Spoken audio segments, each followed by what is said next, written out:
What is this pain trying to teach me? That is the question I now ask when I'm going through suffering, and I owe it all to lupus. Hi, if you're new here, welcome. My name is Natalie. I make videos about health, wellness, and eco-friendly living. If you're a returning subscriber, thank you for hanging around. I drop videos every Monday evenings, so if this sounds like your kind of content, then don't forget to subscribe. The video today is about the blessings of lupus. And yes, I know it sounds weird. I get it. But I just want you to ride with me for a little bit because this is ultimately where I landed on this whole lupus experience.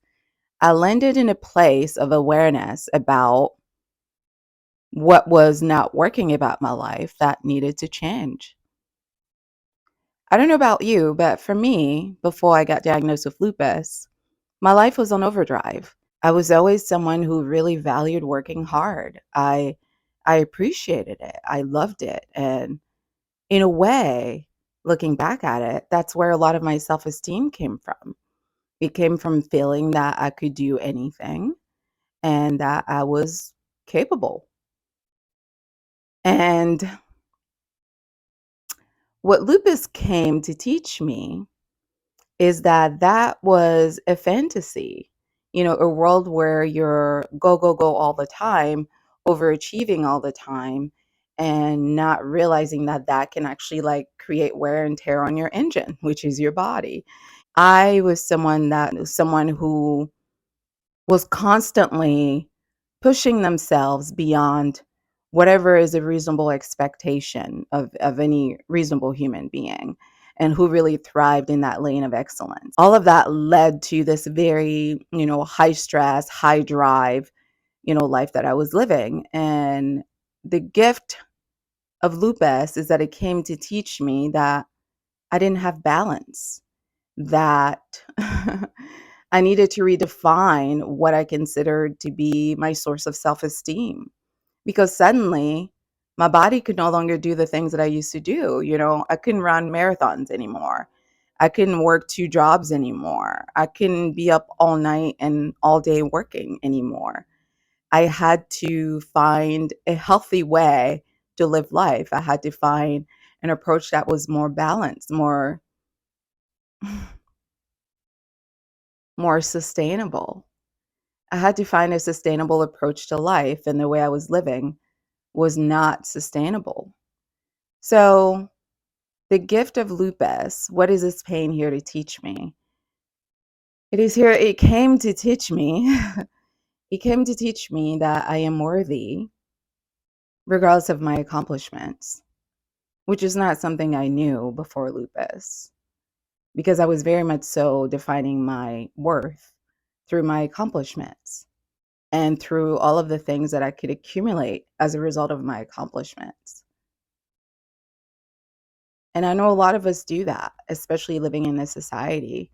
It's easy to get caught up in that mindset where we think our innate value and worth as a human being, as a woman, as a person is tied to what we can do. And when we can no longer do, when we're disabled and we're no longer able to do, we start feeling unworthy because the society that we live in only values people who can do, people who can do well, and people who can do well very fast. And I was one of those people, and I still am. But the gift of lupus is that I now live a more balanced life. My life is now more stable because now I'm able to prioritize how I feel. My self-esteem is no longer defined by what I can do for you or what I can do for myself. It is defined by how I feel about myself. Lupus has forced me to be more honest about how I feel inside my body. Do I feel good? Do I not feel good?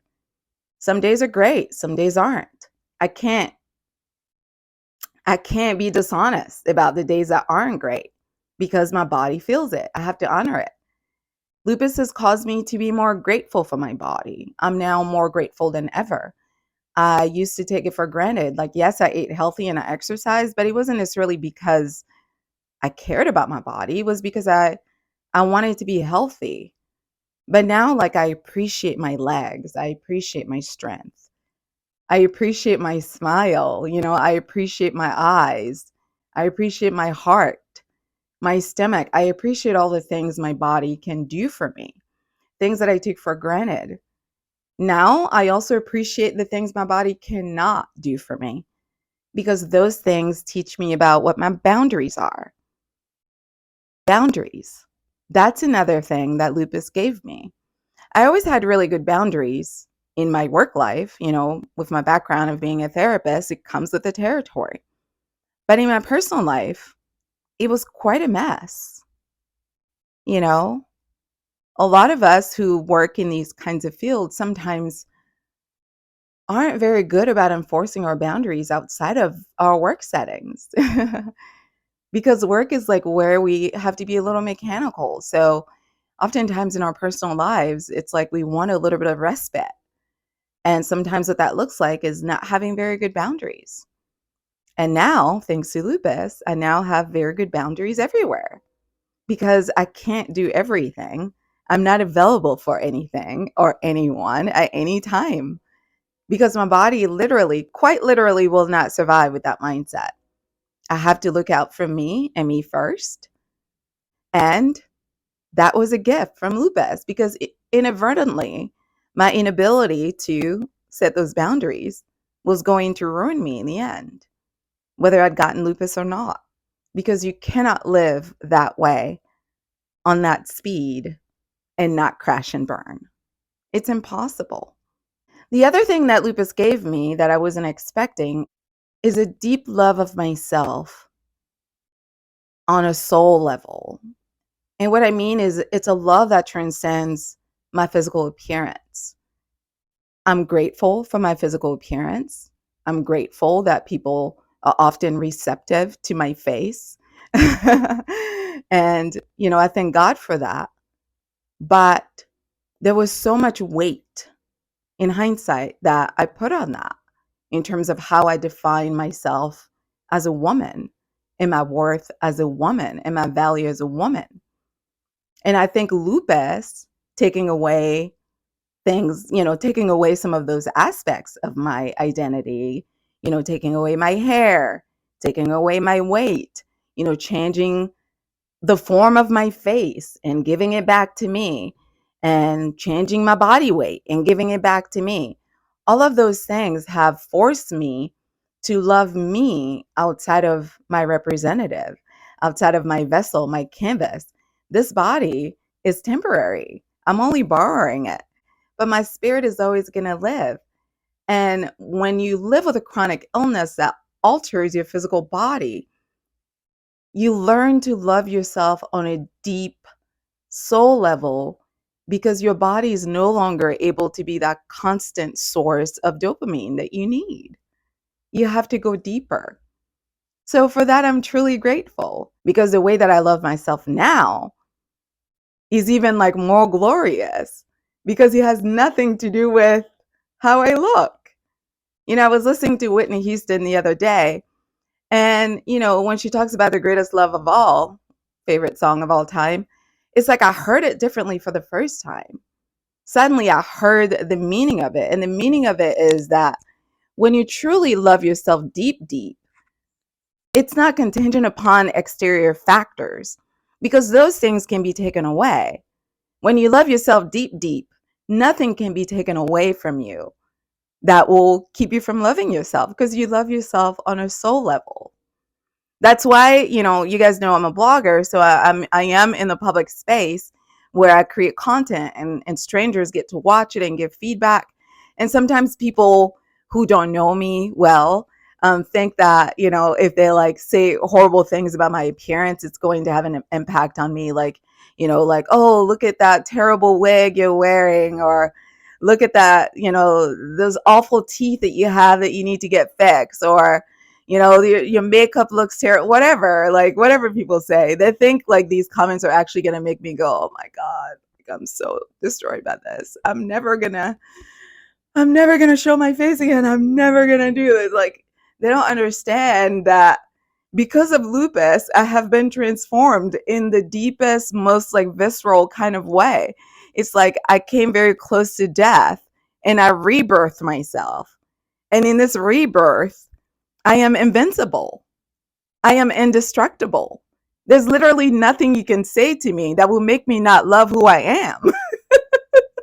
Nothing. Nothing. Because it was never about the package.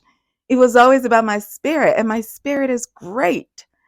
And that's why I'm in this kind of headspace now, is because even though I went through hell and back, my spirit never gave up. My spirit never stopped believing in the power of miracles. My spirit never stopped believing that God, the universe, whatever you want to call it, can do anything. My spirit never stopped believing that great things were ahead for me and that this was just something I had to go through. Did I resent going through it? Yes. Was I a woe me type of person before this? Hell yeah. Because complaining is easy and it's fun. Hello. It feels good to whine and be like, woe is me. Okay. I had the worst life ever out of the entire 8 billion people on earth. I am struggling the most. Look at me. My life is so sad. And then eventually you realize, no, that's a cop out. What is this pain here to teach me? What are you supposed to learn from this? What am I supposed to learn from this? How is this making me stronger? Lupus came for me. Lupus came to give me something. What is it? So after much self-reflection, this is where I landed. Lupus came to give me love, a love of myself that goes deeper than how I look. Lupus came to give me boundaries, boundaries that honor my love of myself so that I never let other people play with it.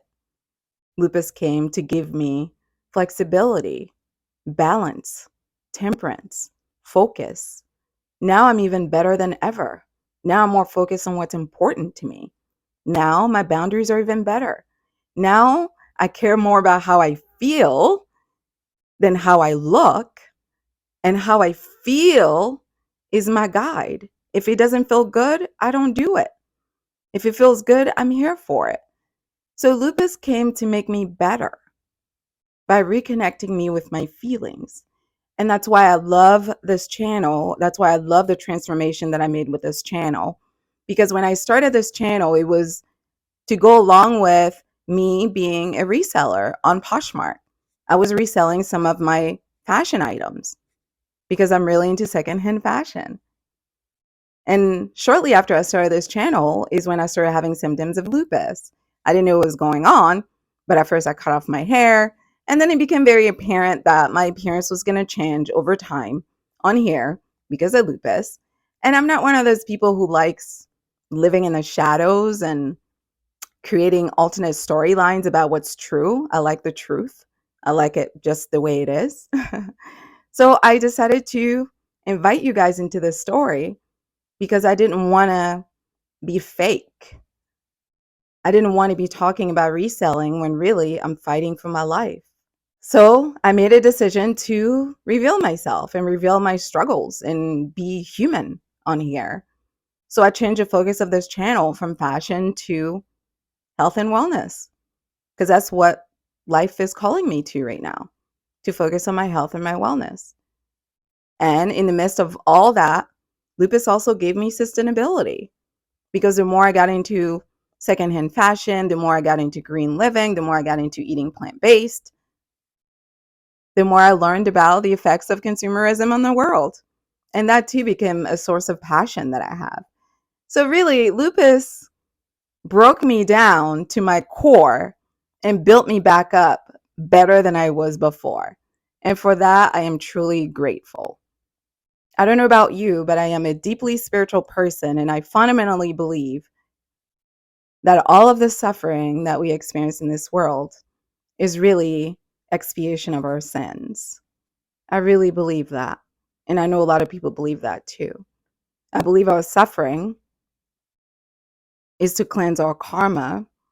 And I believe our suffering is to make us yearn for the divine, to make us cling to God, to make us ask for help, to humble us so that we know that we're not everything. so that we know that we need, we're the ones who are in need, and we need to ask for help. We need to yearn for God's help. We need to yearn for the universe's help and support and guidance. And that's where the humility kicks in. Because when you're desperate, when you're crying, when you're hurting, you beg. When you're doing great, when you're on top of the world and you're feeling cocky, you don't beg anymore. You feel like you are everything. You feel like you don't need anything or anyone. When really, we all need someone.